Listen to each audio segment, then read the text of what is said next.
जिसे लगता है ना प्रभास थे डायनासोर को एक्टिंग नहीं आती, उनको सिर्फ एक्शन वाली ही फिल्में चल पाती है। राजामौली के बिना प्रभास कुछ भी है तो उन सब के मुंह पे एक जोरदार तमाचा पड़ने वाला है, क्योंकि थे मच अवेटेड द राजा साहब का टीजर आ चुका है। नमस्ते दोस्तों, मैं हूं रमेश और आज हम बात करने वाले हैं उस टीजर की जिसने आजकल हर तरफ हलचल मचा रखी है, प्रभास की अपकमिंग फिल्म द राजा साहब का टीजर।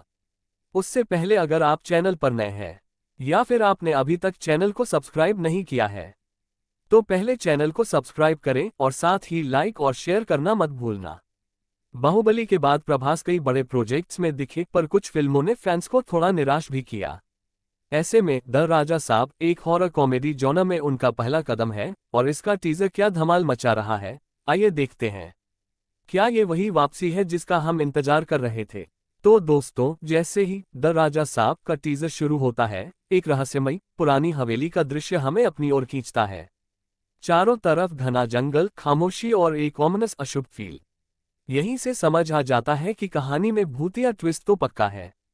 एक गहरी गंभीर आवाज में एक वॉइस ओवर आता है जो बताता है, ये घर ही मेरा शरीर है, ये दौलत ही मेरी जान है, मेरे जाने के बाद भी इसे सिर्फ मैं ही महसूस करूंगा। यानी कहानी एक ऐसे राजा की है जो मरने के बाद भी अपनी विरासत पर कब्जा जमाए बैठा है। फिर एंट्री होती है हमारे डार्लिंग प्रभास की, और ये प्रभास वो नहीं है जिन्हें हमने हाल ही में भारी भरकम एक्शन रोल्स में देखा है। टीजर में प्रभास काफी लाइट हार्टेड और फनी अंदाज में दिख रहे हैं, जो उनके फैंस के लिए एक फ्रेश चेंज है। एक सीन में तो वो निधि अग्रवाल के किरदार से अपने प्यार का इजहार करते हुए शाहरुख खान का नाम भी लेते हैं, जो हिंदी बेल्ट के दर्शकों के लिए एक प्यारा सा नॉड है। उनकी कॉमिक टाइमिंग और चुलबुला अंदाज काफी अपीलिंग लगता है। टीजर हॉरर, कॉमेडी और रोमांस का एक अजीबोगरीब कॉकटेल पेश करता है। हवेली में अजीबोगरीब चीजें हो रही हैं, धुआं उठ रहा है, खून के फव्वारे दिख रहे हैं और प्रभास खुद सुपरनेचुरल एक्टिविटीज का सामना करते दिख रहे हैं। एक सीन में वो उल्टे लटके हुए हवा में तैरते दिखते हैं, जो काफी इंट्रीग करता है। और फिर आता है सरप्राइज पैकेज संजय दत्त। उनका सोर्सेरर जैसा, जादूगर जैसा लुक एक दमदार विलेन की वाइब दे रहा है।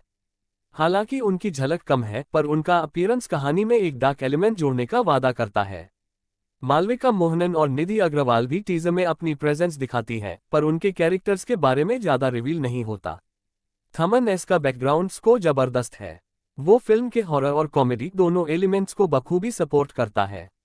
कभी रोंगटे खड़े करने वाली धुन तो कभी लाइट हार्टेड सीन्स में मजेदार म्यूजिक, ये टीजर के मूड को परफेक्टली सेट करता है। वीएफएक्स भी ग्रैंड दिख रहे हैं और मेकर्स ने दावा किया है कि उन्होंने भारत का सबसे बड़ा हॉरर सेट 41,256 वर्ग फुट की हवेली बनाया है, जो फिल्म को एक भव्य स्केल देगा। ये प्रभास की मूवी है और हम सबको पता है कुछ लोग इसमें ढूंढ ढूंढ कर नेगेटिव और बातें निकाल रहे होंगे। उससे पहले ही चलो बता क्या कि मूवी में क्या पॉजिटिव और नेगेटिव पॉइंट्स हैं। पॉजिटिव पॉइंट्स जो अच्छा लगा: 1. प्रभास का फ्रेश अवतारा। बाहुबली के बाद प्रभास की इमेज काफी सीरियस हो गई थी। द राजा साहब में उनका लाइट हार्टेड, रोमांटिक और कॉमिक अंदाज एक वेलकम चेंज है। उनकी कॉमिक टाइमिंग इस टीजर की जान है।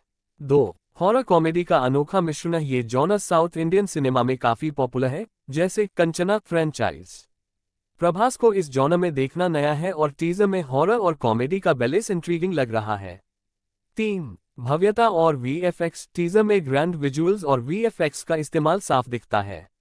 हवेली का सेट और सुपरनेचुरल एलिमेंट्स को बड़े स्केल पर दिखाया गया है, जो विजुअल ट्रीट का वादा करते हैं। 4. थमन का background score. Musical maestro Thaman S का बीजीएम टीजर में जान डाल देता है। वो फिल्म के मूड को सेट करने में बहुत मदद करता है। 5. संजय दत्त का सरप्राइज पैकेज। संजय दत्त की झलक छोटी है, लेकिन उनका कैरेक्टर और लुक काफी प्रभावी लग रहा है, जो फिल्म में एक स्ट्रांग विलेन की उम्मीद जगाता है। नेगेटिव पॉइंट्स जो थोड़ा लड़खड़ाया: 1. वीएफएक्स की इनकंसिस्टेंसी। शुरुआती झलक, कुछ रिपोर्ट्स और टीजर की कुछ झलकियां में वीएफएक्स थोड़ा शॉडी या कार्टूनिश लग सकता है, खासकर इतनी बड़ी बजट वाली फिल्म के लिए। उम्मीद है फाइनल प्रोडक्ट में ये बेहतर होगा। 2. डायरेक्टर मारुति का ट्रैक रिकॉर्ड। मारुति अपने यूथ ओरिएंटेड और कॉमेडी फिल्मों के लिए जाने जाते हैं, पर उनकी कुछ फिल्मों में लॉजिक और स्टोरीलाइन थोड़ी वीक रही है। हॉरर कॉमेडी में इतनी भव्यता के साथ वो कैसे न्याय करेंगे, ये देखना होगा। 3. महिला किरदारों का पोटेंशियल है। टीजर में निधि अग्रवाल, मालविका मोहनन और रिद्धि कुमार जैसी एक्ट्रेसेस हैं, पर उन्हें सिर्फ प्रभास के आसपास रिएक्ट करते हुए या गानों में ग्लैमर के तौर पर ही दिखाया गया है।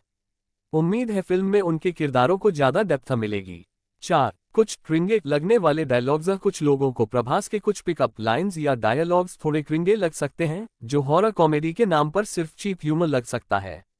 क्या द राजा साहब प्रभास के लिए गेम चेंजर साबित होगी? दोस्तों, द राजा साहब का टीजर एक प्रॉपर मसाला एंटरटेनर का वादा करता है। ये प्रभास को एक ऐसे अवतार में दिखा रहा है जो उनके फैंस लंबे समय से देखना चाहते थे, लाइट, मजेदार और अपनी चार्म से भरा हुआ।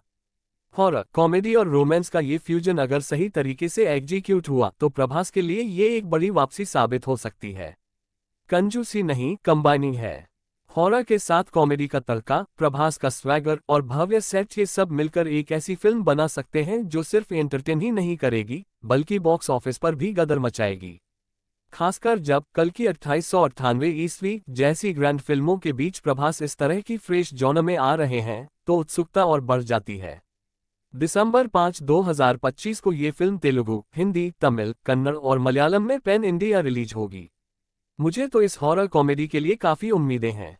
आपने टीजर देखा, आपको प्रभास का ये नया अंदाज कैसा लगा?